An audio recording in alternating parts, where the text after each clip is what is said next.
Aujourd'hui, on va analyser ensemble le marché iOS des États-Unis, en particulier de tout jeu confondu, mais également tout app et tout service confondu. On va voir un petit peu si ça a bougé par rapport à la vidéo d'il y a une semaine dans laquelle je faisais la même analyse. Et on va voir un petit peu ce qu'on peut en tirer comme conclusion et voir quel jeu on va pouvoir analyser complètement pour les décortiquer dans les prochaines vidéos. Allez, à tout de suite, on commence. Bienvenue! Salut les amis, c'est Charles Gauthier, créateur de la chaîne Jeux Vidéo Pro. Je suis ravi de vous retrouver aujourd'hui pour une nouvelle vidéo. J'avais tourné la précédente vidéo pour l'analyse globale du marché US samedi dernier. Aujourd'hui, on est dimanche. Je vais donc me concentrer sur l'analyse d'hier, pas d'aujourd'hui, pour garder à chaque fois une semaine de décalage vis-à-vis des mises à jour, des classements et autres. Ça nous permettra d'avoir toujours un même jour de base. Donc je vais essayer de toujours analyser le store de manière globale un samedi. Et dans les jours qui suivront, j'analyserai plus particulièrement certains jeux. Donc n'hésite pas à me dire dans les commentaires quel jeu de ce classement tu aimerais que je puisse décortiquer un petit peu, comme je l'ai fait la semaine dernière sur Roller Splat de Vodou et sur Colorbum 3D de Good Job Games. Donc n'hésite pas à me le dire dans les commentaires de cette vidéo. Du coup, on va se reconnecter à Sensor Tower ou à Apenny. Alors la semaine dernière, j'avais utilisé Sensor Tower pour faire l'analyse globale du marché. Et dans cette vidéo, je vais utiliser Apenny, donc un des concurrents de Sensor Tower. Pour moi, c'est les deux logiciels que je te conseille pour faire les analyses. Donc on va se connecter à Apenny.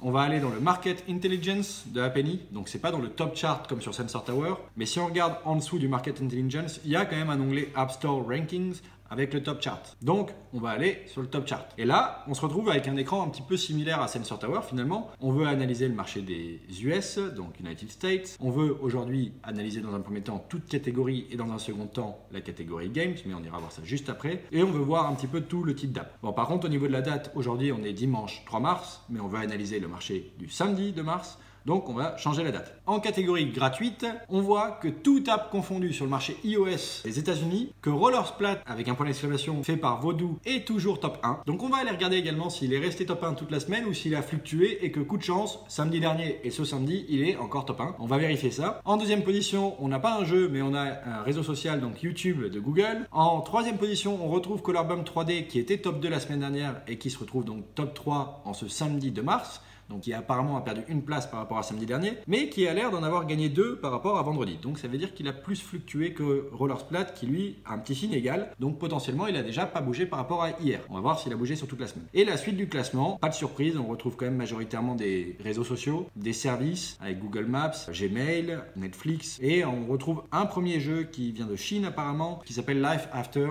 Je ne connais pas du tout, il vient de prendre 10 places dans le store global. On ira voir ça peut-être un peu après, mais on va d'abord se concentrer sur la catégorie des jeux. Bon, bah pas de surprise, on avait après 3 jeux dans le top 10, top 12 du marché global, tout app confondu, bah on retrouve ces 3 jeux-là dans le top 3 de la catégorie des jeux évidemment. Donc on retrouve Roller Splat en premier, on retrouve Colorbum 3D en deuxième et Life After en troisième. En quatrième position, cette fois on retrouve Fortnite. Tiens, d'ailleurs c'est marrant, il y a marqué Chair Entertainment et pas Epic Games, donc bon, peut-être leur filiale mobile, il faudrait que je me renseigne. Bon, je vais pas m'attarder là-dessus aujourd'hui, petit aparté fermé. En cinquième position, on retrouve un jeu qui était également dans le top 10 de la semaine précédente, qui s'appelle Wordscapes et qui est fait par People Fun Inc. En sixième position, on a un nouveau jeu qui n'était pas présent dans le top 10 de la semaine passée, qui s'appelle Fisherman et qui est fait par Ketchup Studio. Ketchup, éditeur français, encore une fois, Cocorico. On a beaucoup d'éditeurs français qui performent bien dans le top 10 US. Ketchup avait d'ailleurs été racheté par Ubisoft il y a 2 ans, je pense. Je ne veux pas te dire de bêtises, j'irai également vérifier les dates. Mais on voit que Fisherman, en tout cas, en ce samedi, a perdu 3 places par rapport à la veille. Bon, donc il était quand même monté top 3, mais il redescend un petit peu. Donc on va quand même aller observer l'évolution de son classement sur celui-ci. Et je pense que ce sera un des jeux que je vais analyser en reverse engineering. Top 7, on a Paint Pop 3D qui est encore un jeu de Good Job Games. Décidément, Good Job Games, Vodou, Ketchup sont souvent dans le top 10. Ketchup un peu moins ces derniers temps, mais quand même bien présent.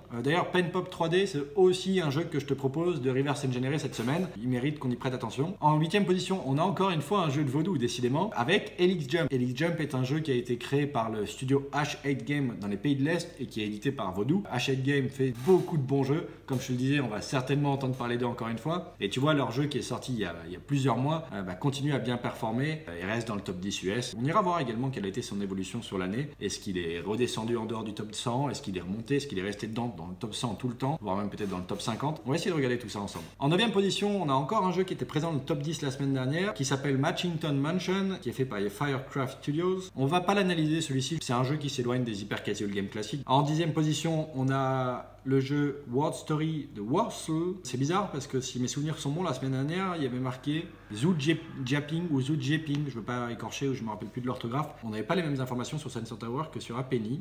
Ah bon, on revoit son nom là, Zujaping, plusieurs fois. Ah, il a peut-être 2 noms d'entreprise, un nom perso pour lui sur iOS. Il utilise son nom perso, de ce que j'analyse, hein, je peux me tromper complètement. Et apparemment, il utilise un éditeur où c'est sa maison d'édition à lui pour Android. Donc bon, je ne sais pas trop ce que je peux en conclure. Et en 11e position, on retrouve le jeu Drive and Park qui était présent la semaine dernière également, un jeu de Say Games LLC. Puis encore un jeu de Vodou en 2e position avec All.io. En 13e position, le jeu BitLife Life Simulator, dont je ne savais pas trop ce que c'était la semaine dernière. Et je suis allé voir, je ne sais pas trop ce que c'est non plus, j'ai pas voulu l'installer, mais très éloigné des hyper casual games, donc on l'analysera pas. En 14e position, encore un jeu de Vodou avec Ball Mayhem, le fameux qui était sorti pour le Super Bowl de cette année. Et en 15e position, et après je pense que je vais m'arrêter là, on a encore une fois le jeu Polysphere de Playgendary, l'espèce de puzzle casse-tête très visuel et très original et unique là-dessus. Donc intéressant aussi, mais éloigné des hyper casual games. Allez, et juste pour terminer et aller un petit peu plus loin, on retrouve 2 jeux de Vodou en top 16 et top 17. Donc Vodou, on est pas mal dans le top 20 finalement, avec Paper.io 2, un grand classique très connu, mais qui reste toujours bien classé. Hein, donc ça serait intéressant d'analyser sa courbe de progression sur les mois depuis qu'il est sorti. Et top 17, c'est donc encore un jeu de Vodou avec Tiny Loops, que je t'invite à aller regarder et qu'on va vraiment surveiller cette semaine, parce que si ça se trouve, le week-end prochain, celui-ci sera dans le top 10. C'est un jeu plus récent que les autres, que Vodou doit être en train de faire progresser petit à petit dans le ranking. On voit qu'il vient de gagner 3 places par rapport à la veille, donc au vendredi. Donc affaire à suivre, ça peut être intéressant de regarder. Bon, du coup, comme je te disais en début de vidéo, on fait le constat de voir Rollersplat et Colorbam 3D encore une fois top 1 et top 2 de tous les jeux confondus sur le marché iOS US. On va donc aller voir un petit peu si c'est un coup de chance. Est-ce qu'ils sont restés top 1, top 2 toute la semaine? Est-ce que là, du samedi au samedi, on tombe sur les mêmes résultats, mais qu'entre deux, ça a bougé? On va regarder ça tout de suite. En tout cas, déjà, ce qu'on peut voir sur cet écran principal, c'est que Rollersplat n'a pas changé de position entre vendredi et samedi là. Parce qu'on voit toujours un petit signe, c'est par rapport au jour précédent. Alors petite info qui peut être intéressante quand on clique sur le Daily Ranks sur App Annie, on a après la même chose sur Sensor Tower également, on peut observer le nombre de fois où le jeu a été top 1, top 5, top 10, top 100, et on peut s'apercevoir par exemple que là, toute app confondue, hein, donc la catégorie la plus grande, Rollersplat a quand même atteint le top 1 dans 29 pays. Et apparemment, le vendredi, la veille, il était top 1 dans 31 pays. Donc la catégorie de jeux, tout jeu confondu, il est top 1 dans 42 pays. En bref, c'est quand même solide. Mais nous, on veut voir le rank history, parce qu'on veut savoir un peu est-ce qu'il est resté top 1 par exemple toute la semaine. Allez, on va faire du 23 au 3, comme ça on a du 22 au 3, comme ça on a le 23 et le 2 qui sont compris dedans. Et ben voilà, on a notre réponse. Hein. Il a été top 1 toute la semaine, il n'a pas bougé, que ce soit tout jeu confondu ou tout app confondu. Donc un bon killer. Hein. On va voir si d'ailleurs Colorbump 3D a fait la même chose. Bon, on va chercher ici Colorbump 3D.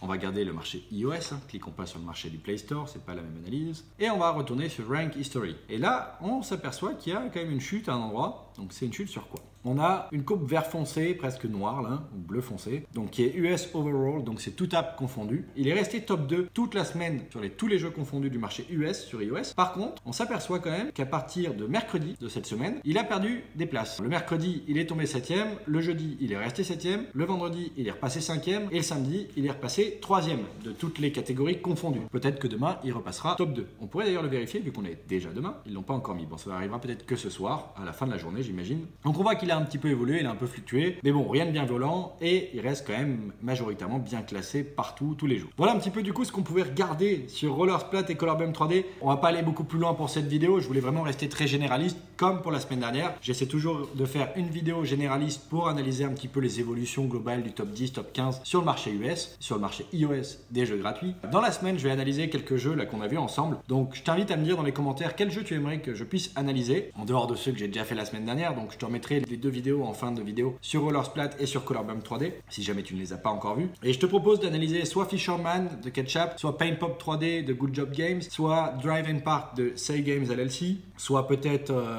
Tiny Loops de Vodou. On attendra peut-être la semaine prochaine parce qu'il y a des chances qu'ils montent dans le top 10. Donc on verra. Peut-être que ce reverse engineering là, je le ferai dans 10 jours à peu près. Mais bref, n'hésite pas à me partager ça. N'hésite pas à me faire tes remarques sur ce format. Est-ce que c'est trop généraliste? Est-ce que tu préfères le format un peu plus concentré sur un seul jeu? Voilà, n'hésite pas à me dire un petit peu ce que tu penses de tout ça. Si jamais tu n'es pas abonné à la chaîne YouTube, pense à cliquer sur le bouton rouge sous la vidéo pour le faire. N'oublie pas non plus d'activer la cloche des notifications pour être notifié de chaque nouvelle vidéo que je mets en ligne. C'était Charles Gauthier, créateur de la chaîne Jeux Vidéo Pro. Je te remercie de m'avoir écouté. Je te dis à très vite pour une prochaine vidéo.